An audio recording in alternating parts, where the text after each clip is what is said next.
నమస్తే, welcome to YOYO TV. Ramu Rathod singer, songs writer, యూట్యూబర్గా దూసుకు వెళ్తున్నాడు. ఓ మారుమూల తాండా గిరిజన కుటుంబంలో పుట్టిన రాము రాథోడ్ రాసిన రాను బొంబాయికి రాను పాటకు యూట్యూబ్ నుంచి ఏకంగా ₹1,00,00,000 అందుకున్నాడు. దీంతో తెలుగు రాష్ట్రాల్లో ఆయన ఫేమ్ మరింత పెరిగింది. ఊరు దాటకుండా ప్రపంచాన్ని ఊపేయొచ్చని నిరూపించిన రాము రాథోడ్కు తెలుగు బిగ్ బాస్ సీజన్ 9లో అవకాశం వచ్చింది. అంది వచ్చిన అవకాశాన్ని వదులుకోకుండా సెలబ్రిటీగా హౌస్లోకి ఎంట్రీ ఇచ్చారు. ఈ నేపథ్యంలోనే అసలు రాము రాథోడ్ స్వస్థలం ఎక్కడ, ఎలా ఫోక్ సాంగ్స్ పై ఇంట్రెస్ట్ పెరిగింది, ఇంతకీ ఈ స్థాయికి రాము రాథోడ్ ఎలా చేరుకున్నాడు అనే అంశాలను ఆయన రియల్ స్టోరీలో తెలుసుకుందాం. ఫోక్ ఇండస్ట్రీలో తనకంటూ ఓ గుర్తింపు తెచ్చుకున్న రాము రాథోడ్ది మహబూబ్ నగర్ జిల్లా భూత్పూర్ మండలం గోపాలపూర్ తాండా. ఈయన కిషన్ నాయక్, కమలాబాయి దంపతుల 5వ సంతానం. జూన్ 13న జన్మించిన రాము రాథోడ్ ప్రాథమిక విద్య వివేకానంద పాఠశాల భూత్పూర్ మండలంలో, ఇంటర్, డిగ్రీ విద్య మహబూబ్ నగర్లో పూర్తి చేశాడు. చిన్నప్పటి నుంచి టేప్ రికార్డర్లో వచ్చే పాటలకు డాన్స్ చేస్తుండేవాడట రాము రాథోడ్. అంతేకాకుండా స్కూల్స్లో నిర్వహించే సాంస్కృతిక కార్యక్రమాల్లో పాల్గొని డాన్స్ చేస్తూ అందరినీ మైమర్పించేవాడట. అతని డాన్స్ చూసిన టీచర్స్, స్టూడెంట్స్ సైతం ప్రశంసిస్తూ గొప్ప డాన్సర్ అవుతావని చెప్పేవారట. అలా ఓవైపు చదువుతో పాటు డాన్స్ కూడా రాము రాథోడ్ కొనసాగించాడు. రాము రాథోడ్ తండ్రి కిషన్ నాయక్ సంగీతంలోనూ అభిరుచి ఉండేది. ఆయన కొత్తగా రిలీజ్ అయ్యే సినిమా పాటలకు సంబంధించిన క్యాసెట్లు అంగడి నుంచి కొని తెచ్చి రాముకి వినిపించేవాడు. అదే రాముకు అలవాటుగా మారిపోయింది. తాండాలో జరిగే పెళ్లి కార్యక్రమంలో పాల్గొని డాన్స్ చేసి అందరి దృష్టిని ఆకర్షించేవాడట.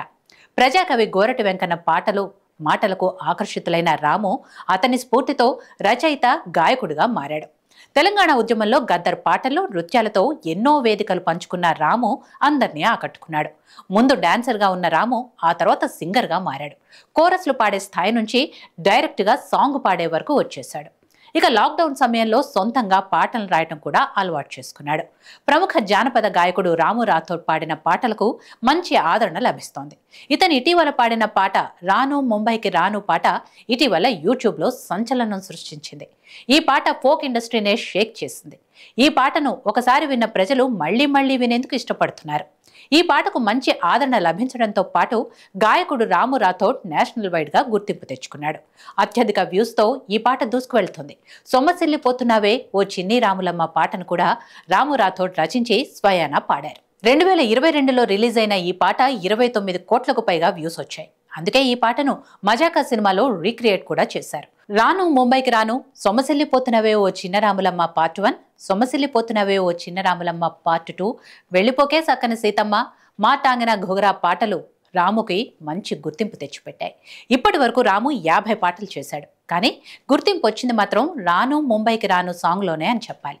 ఈ పాటకు ₹1,00,00,000 సంపాదించడం ఆయన చేసిన కృషి, కష్టసాధన, చేసిన ఖర్చుకు లభించిన గొప్ప విజయమని చెప్పాలి. రాము రాథోడ్ రాను ముంబైకి రాను పాటకి ఉత్తమ జానపద గీతానికి 2025 గాను అవార్డును గెలుచుకున్నాడు. ఇక ఇప్పుడు తెలుగు బిగ్ బాస్ సీజన్ 9లో కంటెస్టెంట్గా అడుగుపెట్టాడు. తన ఆట తీరుతో అందరినీ ఆకట్టుకుంటున్నాడు. రాము రాథోడ్కు ఫ్యాన్స్ కూడా ఎక్కువే కాబట్టి గెలిచే అవకాశాలు కూడా ఉన్నాయి. చూడాలి మరి రాము తన ఆట తీరుతో బిగ్ బాస్ సీజన్ 9 టైటిల్ను సొంతం చేసుకుంటారో లేదో.